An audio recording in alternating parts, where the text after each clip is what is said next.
Hello everyone, I will be presenting a lecture on the topic organs of the immune system, and that's spleen. We will see the structure and functions of the spleen.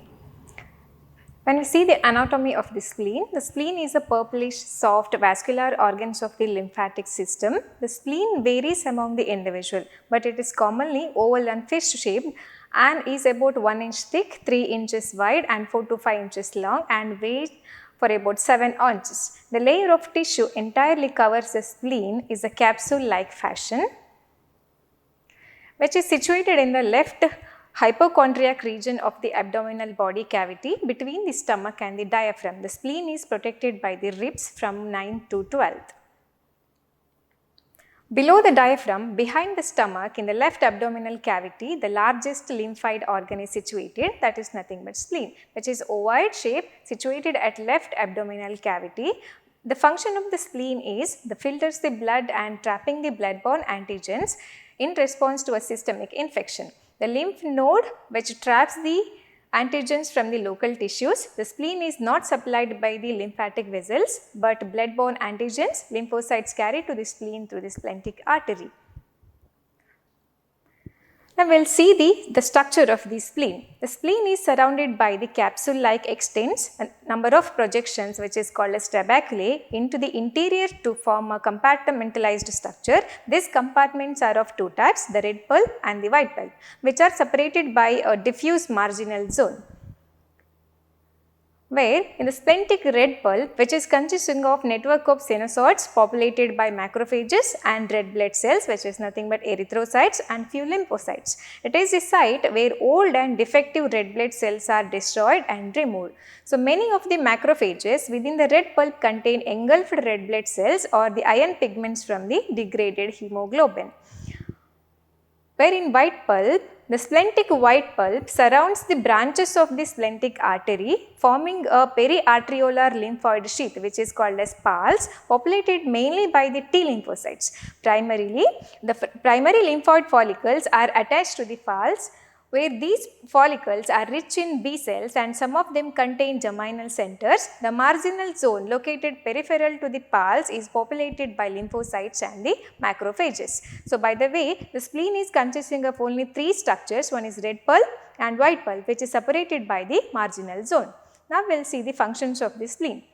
The blood-borne antigens and lymphocytes enter the spleen through the splentic artery, which empties their fluid into the marginal zone. So in the marginal zone, antigens which is there on the emptied liquid, antigen is trapped by the interdigitating dendritic cells which carry it to the pulse.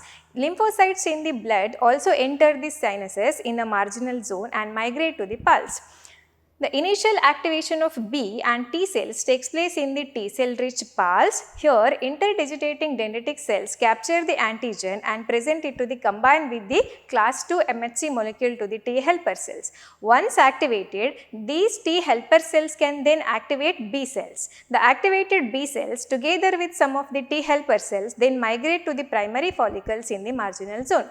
Upon antigenic challenge, these primary follicles develop into characteristic secondary follicles containing germinal centers like those in the lymph nodes, where rapidly dividing B cells and plasma cells are surrounded by the dense cluster of concentrically arranged lymphocytes. So, in the function, very first the blood-borne antigen and lymphocytes enter the spleen through the splentic artery, which empties into the marginal zone. So, in the marginal zone, these antigens are trapped by interdigitating dendritic cells which carry it to the pulse, where the lymphocytes in the blood also enter the sinuses in the marginal zone and they also migrate to the pulse. In the initial activation of B and T cells takes place in the T cell rich pulse. Here, interdigitating dendritic cells capture these antigens and presenting those antigens combines with the class 2 MHC molecule to the T helper cell. Now, these T helper cell will be activated. Now, activated T helper cell also activates the B cells.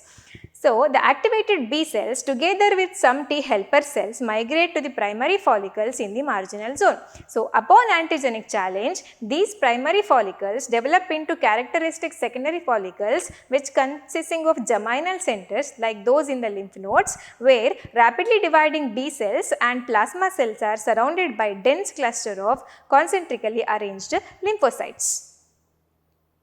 So, the effect of splenectomy on the immune system response depends on the age at which the spleen is removed. In children, splenectomy often leads to an increased incidence of bacterial sepsis caused by primarily Staphylococcus pneumoniae and other influenza viruses. So, splenectomy in adults has very less adverse effects, although it leads to some increase in blood-borne bacterial infections, which is called as bacteremia. Immune or ITP, immune thrombocytopenia, is an illness that can lead to the bruising and bleeding. The low levels of the cells that help the blood clot, also known as platelets, most often cause the bleeding. Thank you.